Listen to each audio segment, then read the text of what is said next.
Hoy nos metemos de hielo en un tema, bueno, fascinante, la conexión profunda, casi íntima, entre cómo nos sentimos y cómo está nuestro cuerpo. Vamos a hacer un análisis de las ideas clave de un libro que se llama Emociones que matan. Un título potente, ¿verdad? Muy potente, sí, desde luego. La idea central es impactante. Nuestras emociones no son solo algo mental, abstracto, no. Tienen un eco directo físico en nuestra salud. De hecho, el libro arranca con una anécdota curiosa, sobre un cirujano, amigo del autor. Ajá. Este hombre buscaba pareja y se quejaba, medio en broma, medio en serio, de que las mujeres con las que salía no tenían equipaje emocional, tenían carga industrial. Así lo decía. Carga industrial. Vaya expresión. Sí, llenas de resentimiento, ansiedad, miedos, y esto le hizo plantearse algo muy de fondo. Es que ya nadie es feliz. Una pregunta complicada y que da que pensar. Y ojo, que no parece una simple exageración suya. El texto menciona cifras de consumo de medicamentos en Estados Unidos que, bueno, asustan un poco. Habla de miles de millones de dosis de tranquilizantes, somníferos, estimulantes, toneladas de aspirina. Uf, son cifras enormes. Quizás sea un reflejo, ¿no?, de que nuestro bienestar emocional general está, pues, algo tocado. Podría ser un síntoma, ¿sí? Un indicador de que algo no va del todo bien a nivel colectivo. Así que nuestra misión hoy es desentrañar qué nos dice esta fuente sobre cómo las emociones, sobre todo esas que podríamos llamar tóxicas, ¿Esas que nos hacen daño? exacto, cómo pueden afectar a nuestra biología. Y sobre todo, qué herramientas o enfoques propone este material para manejar mejor ese mundo interior y, por extensión, cuidar nuestra salud física. Vamos a sumergirnos. Vamos allá. El punto de partida es claro y yo creo que cada vez más afectado. Mente y cuerpo no van por separado. Para nada. El libro menciona cómo pacientes con diagnósticos serios a menudo buscan mejorar su estado emocional como parte clave de su proceso de sanación. Exacto. Y la ciencia, según nos cuenta la fuente, respalda esta conexión de forma creciente, ¿eh? No es solo una intuición. Cita a la doctora Candace Burt, una pionera en este campo. Sí, la menciona. Ella básicamente decía que las emociones residen tanto o más en el cuerpo que en la cabeza. Qué curioso eso. Funcionan a través de lo que llamó neuropéptidos. Son como, bueno, mensajeros químicos que viajan por todo el organismo.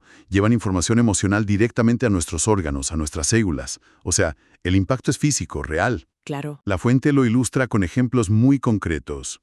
La ansiedad y el miedo crónicos, por ejemplo, se asocian a problemas como palpitaciones, síndrome de colon irritable Ya, o dolores de cabeza tensionales muy comunes. ya.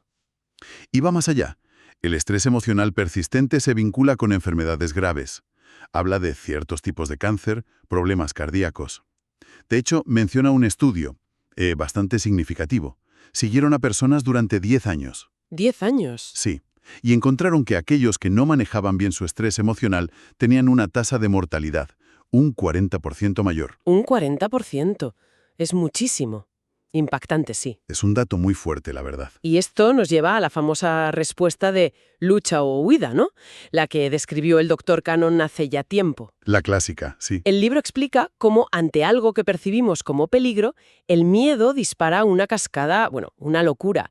Más de 1.400 reacciones químicas y físicas. Impresionante. Se liberan hormonas como la adrenalina, el cortisol, preparándonos para la acción inmediata. El caso de Ben, un paciente que menciona Crelton, es un buen ejemplo de esto, su día a día. ¿Qué le pasaba? Pues entre atascos, discusiones en el trabajo, preocupaciones familiares, era una fuente constante de esta tensión acumulada. Su cuerpo estaba siempre en alerta. Claro. Y aquí viene lo interesante que recalca la fuente, ¿no? Nuestro cuerpo no es muy bueno distinguiendo la fuente real del peligro. O sea, no diferencia si la amenaza es un león de verdad o una discusión de tráfico. O una fecha de entrega que nos agobia. Ya. La respuesta es parecida. La respuesta hormonal básica es muy similar. Sí. A corto plazo es útil, vital incluso. Nos puede salvar la vida. Claro. Pero el problema real surge con el estrés crónico, cuando vivimos en un estado casi permanente de alerta. Y estas hormonas del estrés, la adrenalina, el cortisol, están constantemente elevadas. Ahí está el peligro. Constantemente. Exacto. Y eso es lo que causa el daño a largo plazo, digamos. Claro, porque el cuerpo no está diseñado para eso, ¿no? No, en absoluto. Está diseñado para respuestas puntuales, agudas, no para un bombardeo continuo. Incluso se habla de una especie de adicción a la adrenalina. Lo llaman la respuesta a la urgencia. Adicción. Sí, personas que buscan estímulos constantes, que viven aceleradas, que consideran normal esa sobreestimulación. Suena agotador. Lo es. Y acaban volviéndose casi insensibles a experiencias más tranquilas, más profundas. Se cita el caso de un estudiante de 19 años. A pesar de buscar emociones fuertes constantemente, se sentía vacío, incapaz de maravillarse o sentir las cosas con intensidad. ¡Qué paradoja! Esto conecta con otro punto crucial que destaca el libro. No es tanto el evento en sí, sino cómo lo interpretamos, cómo lo percibimos. Fundamental. Cuenta esa anécdota genial de alguien que está agotado de lunes a viernes, ¿no?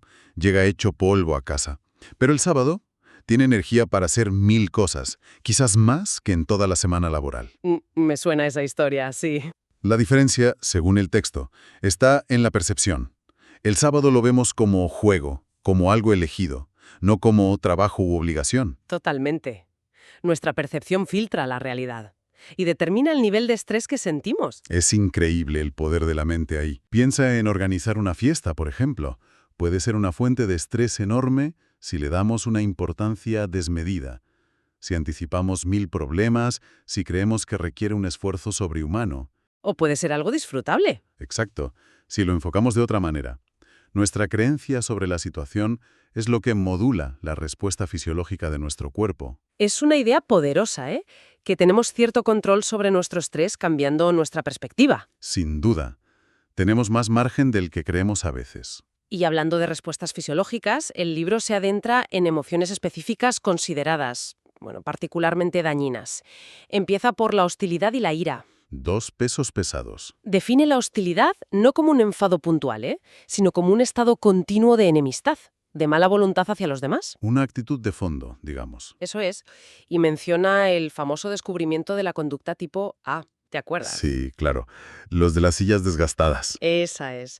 Personas impacientes, competitivas y sobre todo hostiles, que resultaron ser mucho más propensas a enfermedades cardíacas. La anécdota de cómo se dieron cuenta por el desgaste peculiar de las sillas de su sala de espera. Solo en el borde delantero, Ajá, ¿verdad? exacto, porque los pacientes se sentaban tensos, listos para saltar. Es muy gráfica. Muy visual, sí. Y la fuente vincula directamente esa hostilidad con un mayor riesgo de infarto. Cuenta el caso del pastor Carl, un hombre con una hipertensión severísima, muy difícil de controlar con medicamentos. ¿Y qué pasó? Pues que su presión arterial bajó drásticamente. Hablamos de pasar de 220/130 a 160/100 en solo 15 minutos. En 15 minutos, ¿cómo? Durante una consulta en la que pudo expresar y liberar una gran cantidad de ira y resentimiento acumulados durante años. Increíble. La liberación emocional tuvo un efecto físico inmediato. Directo. Es que la ira, fisiológicamente, provoca vasoconstricción. Estrecha los vasos sanguíneos. Ah, claro. Y eso aumenta el ritmo cardíaco y la presión arterial. Si es algo constante, pues imagínate. Además, se relaciona la ira reprimida con el dolor crónico. Cita al Dr. Sarmo y su teoría del síndrome de miositis por tensión, el SMT. Sí, lo menciona. ¿Cuál es la idea? La idea es que esa ira no expresada, guardada, genera tensión muscular crónica y reduce el flujo sanguíneo a ciertas zonas, espalda, cuello, hombros. Zonas típicas de dolor, ¿no? Exacto. Esa falta de riego acumula desechos metabólicos y causa dolor. La metáfora que usa la fuente es potente. Dice que tratar solo el dolor es como cortar las malas hierbas por arriba. Hay que arrancar la raíz. ¿Y la raíz sería? La emoción reprimida, en este caso la ira. El Dr. Sarno vio mejoras muy significativas tratando ese componente emocional. Vaya, la conexión es muy directa. Y no es solo la ira, ¿verdad? El miedo también deja su huella física. También, claro. Palpitaciones, presión alta. El libro cuenta la historia de Mark, un hombre que vivió marcado por el miedo desde niño. Siempre le llamaban miedoso, pobre hombre. ¿Qué etiqueta más pesada? Pues una noche oyó ruidos fuera. Pensó que era un ladrón y sufrió un infarto. Uf, Al final resultó ser el perro nuevo del vecino. Imagínate. qué mala pasada. La fuente subraya algo importante aquí. Los miedos fantasmas, ¿sabes? Los que no tienen una base real objetiva. Los que nos montamos en la cabeza. Esos. pueden ser igual de dañinos fisiológicamente que un peligro real. El cuerpo reacciona igual. Reacciona a la percepción, no a la realidad objetiva. Exacto. Y claro, esto nos lleva a los trastornos de ansiedad, que según el texto afectan a muchísima gente. Millones. Sí, da cifras muy altas. Menciona varios tipos. El trastorno de pánico, con esos ataques súbitos y aterradores. Que te dejan sin aire. Sí. El trastorno obsesivo-compulsivo, el TOC, con pensamientos intrusivos y rituales repetitivos. El ejemplo clásico que pone es Lady Macbeth, lavándose las manos compulsivamente para quitarse una culpa simbólica. Ah, es verdad. Luego está la ansiedad generalizada, esa preocupación constante por todo, ¿no? Que te consume. O el estrés postraumático después de vivir algo terrible. Y el impacto físico de toda esta ansiedad crónica. ¿Cuál es, según la fuente? Pues es amplio. Se relaciona con problemas cardiovasculares, como ya vimos. También con úlceras pépticas. ¿Úlceras? ¿Por ansiedad? Sí. La conexión con la bacteria H. pylori se explicaría, según el libro, porque el estrés crónico reduce el flujo sanguíneo al sistema digestivo. Eso altera su ambiente natural, debilita sus defensas, y la bacteria puede campar a sus anchas. Entiendo. Tiene lógica. También menciona el colon irritable, problemas de piel e incluso un debilitamiento del sistema inmune. Nos dejan más vulnerables. Exacto, más propensos a infecciones. Todo esto porque la ansiedad mantiene hiperactivo el sistema nervioso simpático, el de lucha o huida. El acelerador. Eso es. Y frena el parasimpático, que es el encargado de la calma, la digestión, la reparación, el freno. Es como tener el acelerador siempre pisado y el freno casi sin usar. Justo, un desequilibrio constante. Otra emoción compleja que abordan es la depresión. Sí, otro tema central. La fuente distingue principalmente tres tipos. El trastorno depresivo mayor, que es el más severo, la distimia, que es más crónica pero menos intensa. Como una nube gris persistente. Eso. Y el trastorno bipolar, con sus altibajos entre depresión y manía. Describe los síntomas típicos de la depresión mayor. Cambios de peso o apetito, pérdida total de interés por las cosas que antes gustaban, La anedonia, sí. problemas de sueño, fatiga constante, dificultad para concentrarse, un cuadro muy duro. Muy incapacitante, sí. Y explica que, según el libro, hay bases bioquímicas, desequilibrios en neurotransmisores cerebrales. Pero también vuelve a aparecer el eje HPA, el sistema central de respuesta al estrés del cuerpo. Otra vez el estrés. Que suele estar hiperactivo en la depresión crónica. Se habla de un círculo vicioso muy peligroso. ¿Cuál? Una enfermedad física puede generar estrés. El estrés puede llevar a la depresión. Y la depresión, a su vez, empeora la enfermedad física. Es una espiral descendente. Qué complicado salir de ahí. Muy complicado. Introduce también un concepto muy interesante. La inutilidad aprendida, de Martin Seligman. Ah, sí, lo de los perros. Eso es. Los perros que aprendieron que no podían evitar los shocks eléctricos dejaban de intentarlo. Aunque luego sí pudieran escapar, se habían rendido. Habían aprendido a ser inútiles, digamos. Exacto. La fuente sugiere que algo parecido pasa en humanos con un estilo de pensamiento pesimista. Creer que lo malo es permanente, siempre será así, global, afecta a todo, y personal, es mi culpa. Esos pensamientos que te hunden. Pues se centra justo en eso, en identificar y cambiar esos pensamientos negativos automáticos, en romper ese patrón. Tiene sentido. Cambiar la forma de pensar para cambiar la forma de sentir. Esa es la idea central, sí. Y brevemente menciona también la culpa y la vergüenza. Las asocia a una postura física como encorvada, ¿no? De querer esconderse. Como si el cuerpo expresara esa emoción. Dice que pueden originarse en la infancia, por críticas constantes, abuso, y que en adultos pueden llevar a problemas en las relaciones, miedo a intimidad, por ejemplo. Distingue entre culpa real por algo malo que hicimos objetivamente y falsa culpa. Falsa culpa. Sentirnos responsables por cosas que no dependen de nosotros o por actos de otros. El caso de Jane que cuenta es muy ilustrativo. La mujer con fibromialgia. Esa misma. Sufría fibromialgia y fatiga crónica, y sus síntomas desaparecieron. Bueno, tras un proceso de meses. En ese proceso reconoció y soltó la falsa culpa que sentía por la infidelidad de su marido. ¿Se sentía culpable por algo que hizo él? Sí, perdonó a los implicados, se perdonó a sí misma, y liberar esa carga emocional tuvo un impacto físico directo. Sus síntomas mejoraron radicalmente. ¡Qué historia! Y un último peligro que señala el libro, la represión emocional. Guardarse las cosas dentro.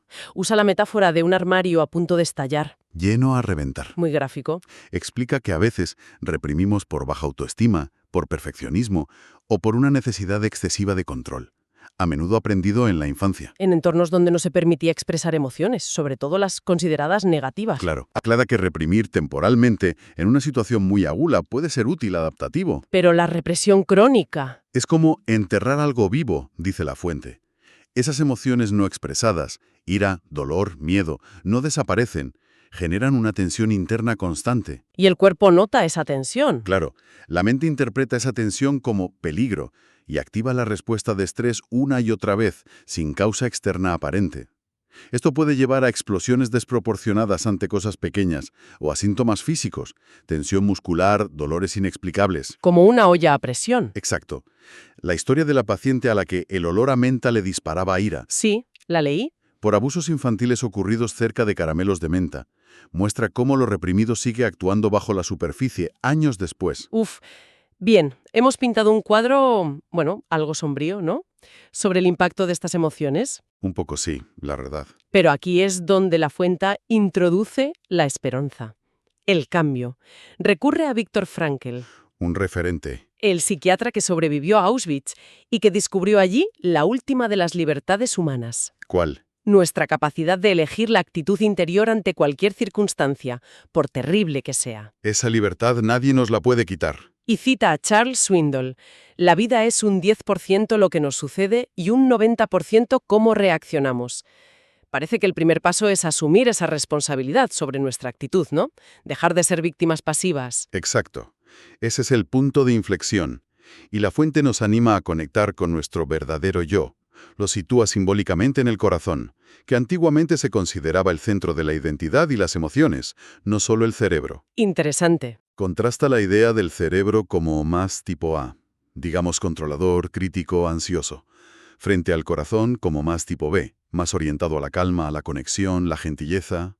¿Y la propuesta es? No dejar que la parte más ansiosa y controladora domine siempre, darle espacio a esa otra parte más sabia y tranquila. ¿Y cómo se hace eso? ¿Cómo se conecta con el corazón? Propone hablar con el propio corazón, un diálogo interno consciente. Sugiere 3 pasos inspirados en los salmos bíblicos. A ver. Primero, reconocer y admitir los sentimientos negativos, sin juzgarlos. Ponerles nombre. Alma mía, ¿por qué te abates? Segundo, declarar conscientemente la decisión de tener esperanza, elegir confiar.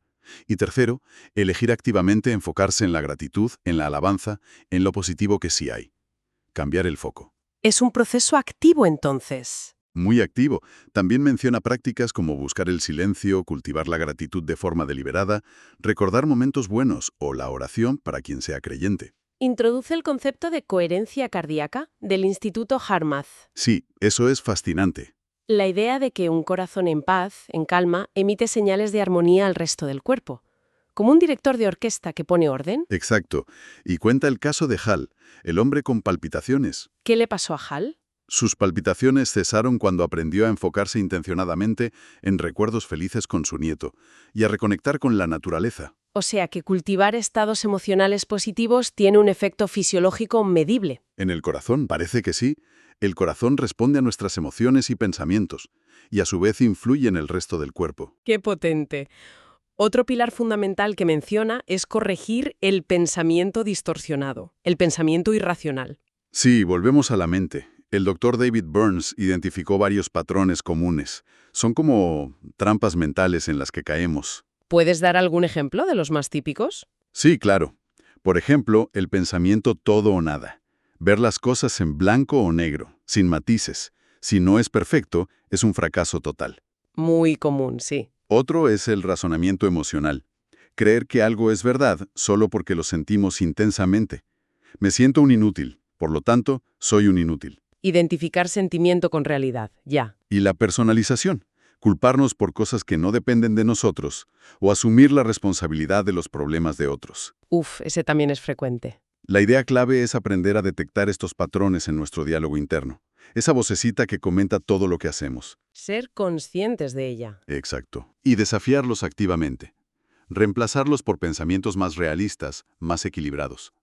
La fuente sugiere usar verdades espirituales o bíblicas como ancla para ese pensamiento más verdadero. Pero el principio es universal. Cuestionar las distorsiones. Buscar una perspectiva más objetiva. Como dice esa cita que menciona, cuida tus pensamientos porque se convierten en palabras. Las palabras en acciones, las acciones en hábitos, los hábitos en carácter y el carácter en tu destino. Exacto. Empieza en el pensamiento. Importantísimo esto de los pensamientos. Y otra herramienta clave que presenta el libro es el perdón. Clave, sí, y a menudo la más difícil. Lo deja claro. Perdonar no es olvidar, ni justificar el daño. No es decir, no pasó nada. No para nada.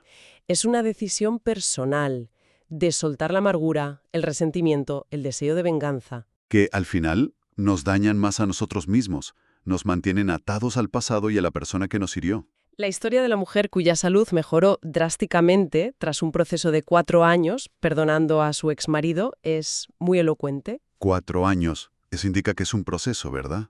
Exacto. Se insiste mucho en eso, especialmente con heridas profundas. No es un interruptor mágico que pulsas y ya está. Es un camino, a veces largo. Y hay estudios que lo respaldan científicamente, ¿no? Sí, menciona investigaciones de Wisconsin, el proyecto Perdón de Stanford, que vinculan la capacidad de perdonar con menor riesgo cardíaco y mayor bienestar general. El proceso, según la fuente, incluye varias direcciones. Perdonar a otros, lógicamente.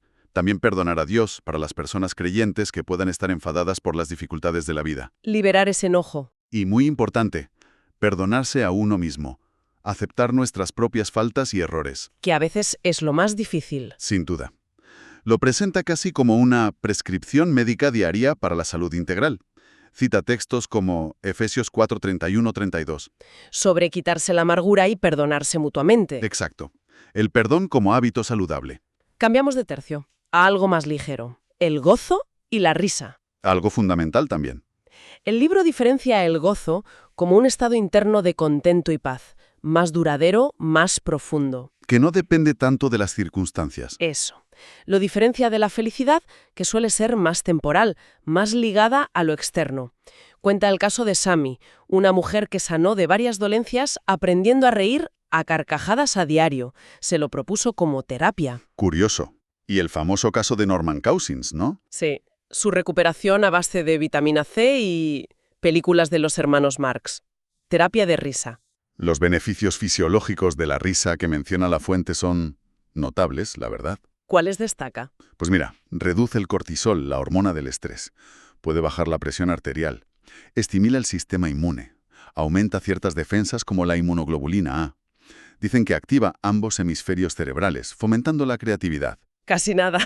Incluso la comparan con correr por dentro, como un ejercicio aeróbico interno. Me gusta esa imagen. Habla también de la sonrisa genuina, la de Duchenne, ¿sabes? La que arruga los ojos. La que no se puede fingir fácilmente. Esa. Y cómo se correlacionó en un estudio con mayor bienestar a largo plazo. Un consejo práctico que da.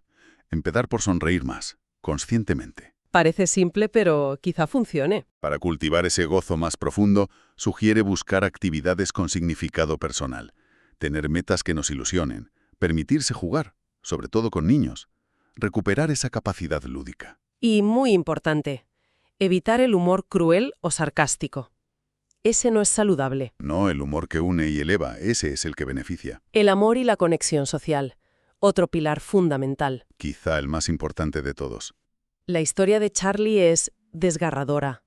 Se recuperaba viendo un linfomo, pero decayó y murió rapidísimamente tras la pérdida repentina de su esposa. Qué duro. Subraya el impacto físico brutal que puede tener la pérdida del amor, de la conexión significativa. El aislamiento, la soledad. Son factores de riesgo para la salud, sí. Por contra, el amor genuino se define basándose en la descripción clásica de 1 Corintios 13. Paciente, bondadoso, sin envidia. Que no busca lo suyo, no se irrita fácilmente, todo lo soporta. Se contrasta con la simple infatuación o el enamoramiento pasajero. Es un amor más profundo, más elegido. Exacto. Y se recalca que amar así es una decisión, una acción constante, no solo un sentimiento que va y viene. Cita estudios que asocian un matrimonio estable y feliz con mayor bienestar general y menos depresión. La conexión humana de calidad parece ser un bálsamo poderoso para el cuerpo y la mente.